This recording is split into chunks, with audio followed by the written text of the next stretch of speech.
Bonjour, dans cette deuxième vidéo, on va définir ce qu'on appelle régime sinusoïdal permanent. On va voir la représentation de Fresnel, la représentation complexe et les impédances complexes. On va voir aussi un petit rappel mathématique sur les complexes. Et enfin, je vous donnerai l'énoncé d'un exercice qu'on va corriger dans la prochaine vidéo. Bismillahirrahmanirrahim. Notre deuxième rappel va concerner les circuits linéaires en régime sinusoïdal permanent. On va partir d'un exemple très simple, celui d'un circuit constitué d'une inductance L en série avec une résistance R branchée sur un générateur qui délivre une tension sinusoïdale d'amplitude E. D'après la loi d'Emaille, on a E égale RI plus L d de I sur dt, d'après ce qu'on avait vu dans la dernière vidéo. On divise par L et on remplace E par son expression. On obtient alors l'équation différentielle suivante de premier ordre avec second membre. Alors la solution de cette équation est constituée de deux termes. Le premier terme, c'est la solution de l'équation sans second membre, lorsqu'on a ici 0. Et vous savez que cette solution est de la forme exponentielle moins t sur tau, avec tau c'est L sur R, plus la solution particulière qui va être sinusoïdale parce qu'on a ici un cosinus oméga t. Donc sinusoïdale de même pulsation oméga. Et donc la solution va être de cette forme-là. On remarque que, puisqu'on a ici exponentielle moins t sur tau, au bout de quelques millisecondes, ou quelques dizaines de millisecondes, cette expression-là va tendre vers 0 puisqu'on a ici exponentielle moins t sur tau. Donc il ne va rester que la solution particulière. Donc on aura I de t est égal à grand I cosinus oméga t plus phi au bout de quelques millisecondes. C'est le régime sinusoïdal permanent. Le problème maintenant, c'est comment calculer ces deux constantes, grand I et phi. Certainement, on ne peut pas utiliser les conditions initiales parce qu'on a dépassé l'instant t est égal à 0. Alors pour chercher ces deux constantes I et phi, on a plusieurs méthodes. Une méthode géométrique d'abord, c'est ce qu'on appelle la construction de Fresnel, ou le diagramme de Fresnel, ou ce qu'on appelle aussi la représentation de Fresnel. On a d'abord cette équation-là, avec I de t, c'est grand I, cosinus oméga t plus phi. On est donc en régime sinusoïdal permanent. On injecte cette solution dans l'équation. On obtient alors, en dérivant le cosinus oméga t plus phi, c'est moins oméga sinus oméga t plus phi. Là, on a remplacé I. Et là, on a le dernier terme qui reste lui-même. Alors maintenant, on transforme le tout en cosinus, puisqu'on a ici deux cosinus et là un sinus. On a la formule trigonométrique moins sinus alpha, c'est cosinus alpha plus pi sur 2. Donc on remplace, on obtient ces trois termes en cosinus. Donc trois grandeurs sinusoïdales en cosinus. La représentation de Fresnel consiste à remplacer chaque grandeur sinusoïdale par un vecteur dont la longueur est égale à l'amplitude et inclinée par rapport à l'axe horizontal par phi. Donc je réarrange d'abord cette équation pour laisser de la place ici pour le diagramme. Je vais commencer par celui-là. Donc je lui associe un vecteur, voilà, de longueur l'amplitude et incliné par rapport à l'axe origine des phases de l'angle phi qu'on a ici. Pour celui-là, c'est cosinus oméga t plus phi plus pi sur 2.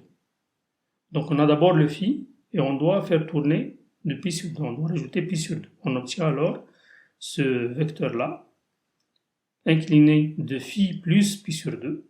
Donc il est perpendiculaire au premier vecteur-là avec une longueur ou bien une amplitude est égale à I oméga puisqu'on a ici I oméga.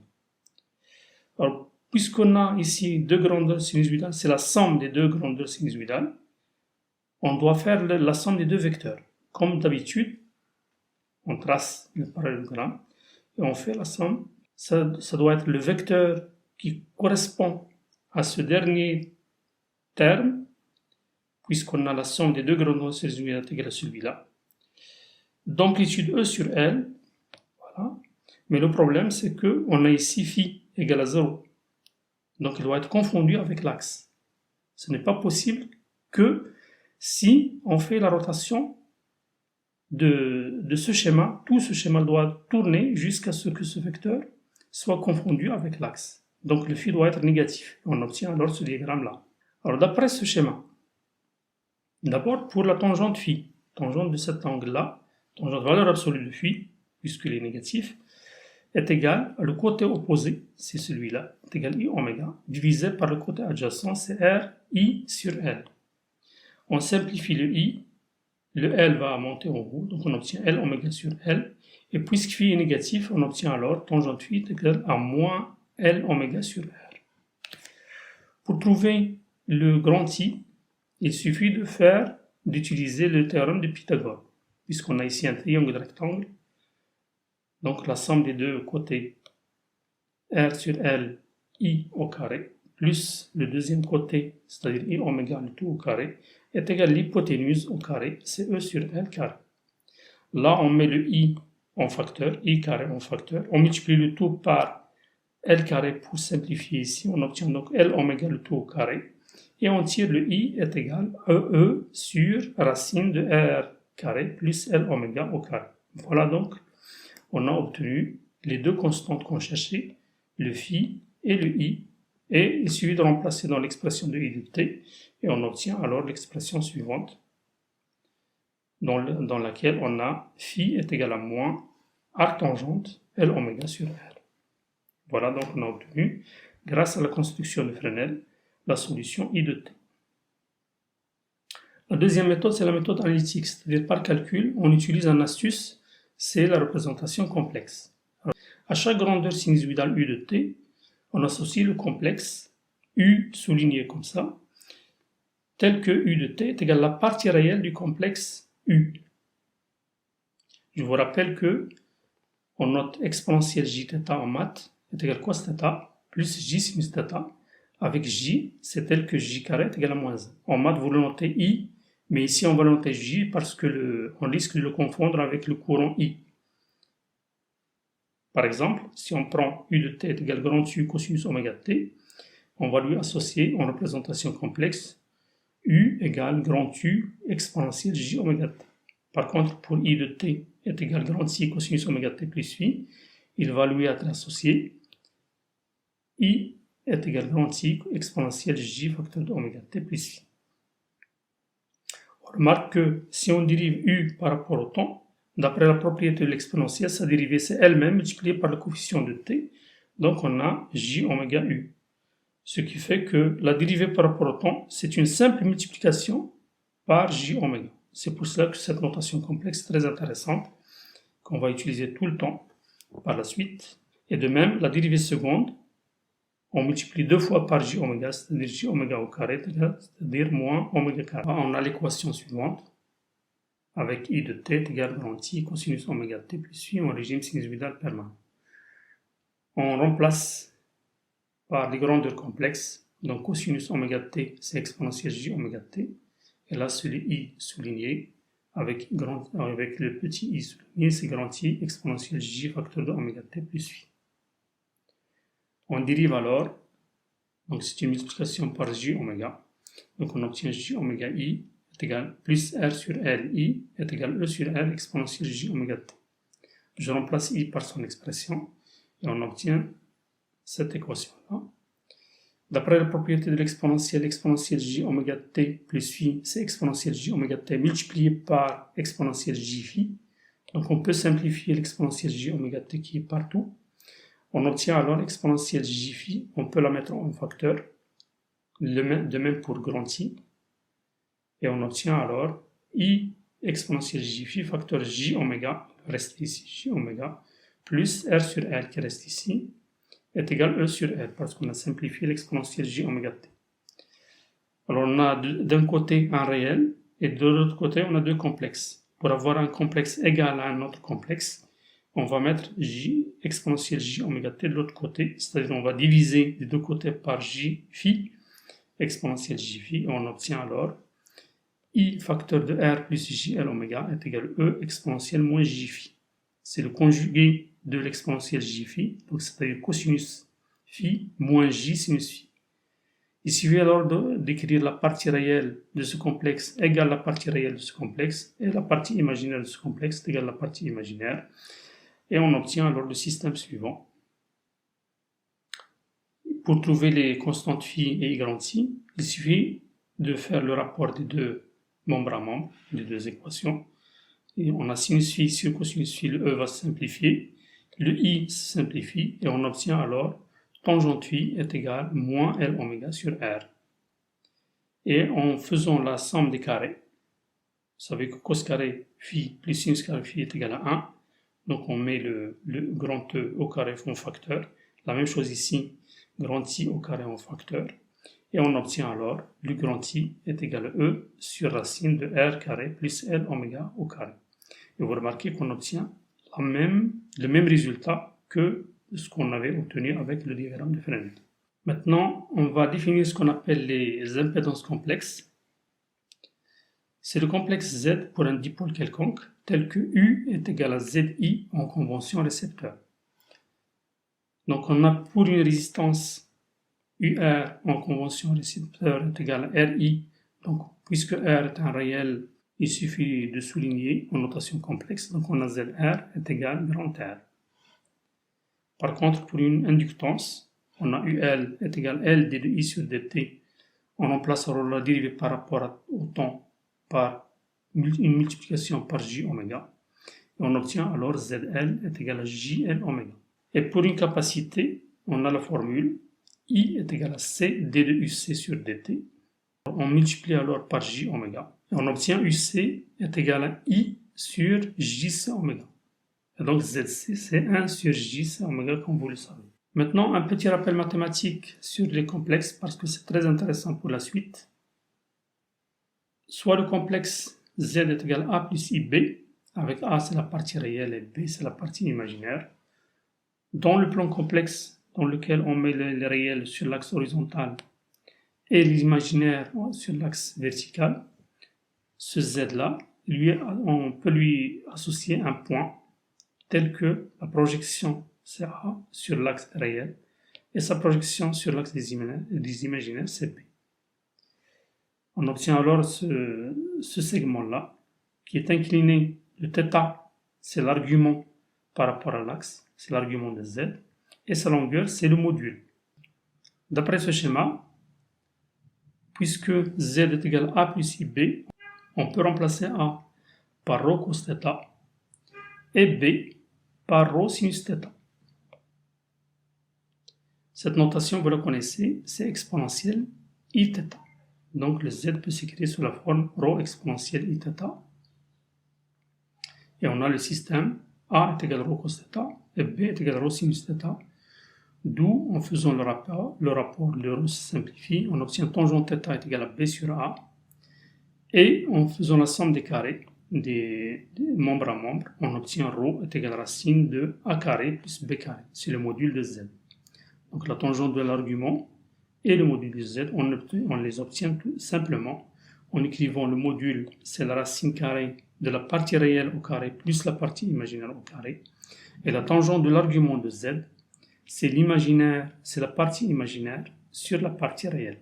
Lorsqu'on a un complexe, c'est égal le produit de deux complexes, Z1 fois Z2. Pour Z, c'est ρ exponentielle Iθ, et pour Z1, on peut le remplacer par ρ1 exponentielle Iθ, de même pour Z2, ρ2 exponentielle Iθ. D'après les propriétés de l'exponentielle, on peut écrire ce produit est égal exponentielle I facteur de θ1 plus θ2. Et on remarque que ρ est égal à ρ1 fois ρ2, c'est-à-dire le module est égal au produit des modules, et l'argument θ, c'est la somme des arguments. On a donc ces deux formules-là. De même pour Z est égal Z1 sur Z2, on remplace l'exponentielle, on peut le mettre en haut en écrivant I facteur de θ1 moins θ2. Donc le module va être égal au rapport des modules. Et l'argument θ est égal à la différence des arguments. On a donc les formules suivantes. On a quelques cas particuliers. Lorsque par exemple Z est égal à positif, c'est-à-dire un réel positif, il va être situé sur l'axe des réels à droite. Donc son argument est nul. Et le module, c'est tout simplement le A.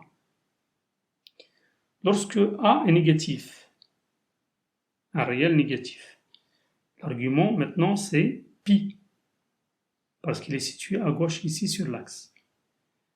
Et le module, c'est la valeur absolue de A, parce que le module est toujours positif. Lorsque le Z est un imaginaire pur, tel que la partie imaginaire est positive, le module C, il est situé d'abord ici, sur l'axe des imaginaires. Donc son argument c'est pi sur 2, et son module c'est simplement B. Par contre, finalement, le dernier cas, c'est lorsque Z c'est un imaginaire pur avec la partie imaginaire négative. Donc il est situé ici, ce qui fait que l'argument c'est moins pi sur 2, et le module, cette distance-là, c'est la valeur absolue de B. Une dernière précision, une remarque, on choisit le déphasage phi, qui est l'argument de Z, compris entre moins pi et pi. En mathématiques, on peut trouver un argument qui est supérieur à pi, par exemple. Mais il vaut mieux rester sur cet intervalle-là. Parce que pour dire, par exemple, qu'un signal sinusoïdal est en avance de 3 pi sur 2, normalement, il est en retard de moins pi sur 2. On a donc cette équation-là, qu'on vient de voir. La tangente de l'argument de Z est égale à la partie imaginaire B sur la partie réelle A. Alors, d'après cette condition-là, puisque la fonction arctangente est toujours comprise entre moins pi sur 2 et pi sur 2, on ne peut pas écrire automatiquement d'après ça que l'argument de Z est égal à l'arctangente de B sur A. Il y a certaines conditions. D'abord, si A est positif, donc on a un complexe avec A positif, donc il est situé soit ici, soit en bas de l'axe, si B est négatif. Donc dans les deux cas, on a θ est comprise entre moins pi sur 2 et pi sur 2, donc on est situé là. Donc l'argument de Z qui est égal à θ est égal à arctangente, la partie imaginaire B sur la partie réelle A. Par contre, lorsque le Z est situé ici, c'est-à-dire lorsque A est négatif, on a deux situations. Si B est positif, donc il est situé sur ce cadran-là, l'argument est supérieur à pi sur 2. Par contre, si on écrit l'arctangente, puisque le B est négatif, on va tomber sur cet angle. L'arctangente, c'est ça. Pour trouver cet angle ici, on doit faire la rotation de pi. On doit rajouter pi. Et donc, dans cette situation, on a pi plus l'arctangente B sur A, si B est positif. Par contre, si B est négatif, on est situé de ce côté-là. Puisqu'on est conditionné par cette condition-là, donc on doit prendre l'argument ça, et non pas cet angle-là. Si on écrit maintenant tout simplement l'arctangente de B sur A, puisque le B et le A sont tous les deux négatifs, l'arctangente va nous donner cet angle-là. Et pour trouver ce qu'on veut, c'est-à-dire cet angle-là, il faut retrancher pi maintenant. Et on obtient alors la formule moins pi plus arctangente, si B est négatif et le A négatif. Voilà, donc il faut retenir ceci. On va revenir maintenant à notre exemple du départ et on va appliquer les impédances complexes. Alors avec ces impédances, on écrit la loi des mailles comme si on a seulement des résistances. Mais on doit écrire l'impédance J en L oméga pour L. On met le I en facteur et on divise, on obtient alors I est égal à E sur R plus JL oméga. Alors pour obtenir le module, il suffit de mettre le module. On vient de voir que le module d'un rapport, c'est le rapport des modules. On obtient alors le module de I, c'est grand I, c'est le module de E qui est égal à grand E sur le module de ce complexe qui est égal à la racine de la partie réelle au carré plus la partie imaginaire au carré. Par contre, pour l'argument de I est égal à l'argument de E, d'après ce qu'on vient de voir, moins, puisqu'on a ici un rapport de complexe, moins l'argument de R plus JL oméga, dénominateur. Or, l'argument de I, c'est oméga t plus phi, et l'argument de E, c'est oméga t.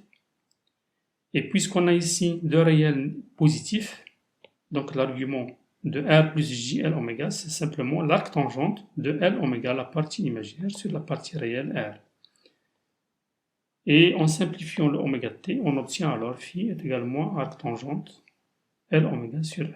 Et là, vous voyez l'intérêt d'utiliser l'impédance complexe. On obtient le résultat qu'on avait déjà obtenu. Très simplement, en quelques lignes, on trouve le résultat rapidement. Pour finir cette vidéo, je vais vous donner un exercice à chercher pour la prochaine fois. J'ai choisi pour cet exercice ce circuit-là, constitué d'inductance, de capacité et de résistance. On le branche sur un générateur sinusoïdal de la forme E cosinus oméga t, avec grand E est égal à 20 volts, et oméga est égal à 100 pi. Donc on est sur 50 Hz, puisqu'on a la formule oméga est égal à 2 pi fois la fréquence. Et pour simplifier les calculs, on se place dans les conditions suivantes. Grand R est égal à L oméga, est égal à 1 sur C oméga, est égal à 10 ohm. Et on vous demande la seule question, c'est chercher I de t. Voilà, on est arrivé à la fin de cette vidéo. Merci de votre attention et à la prochaine.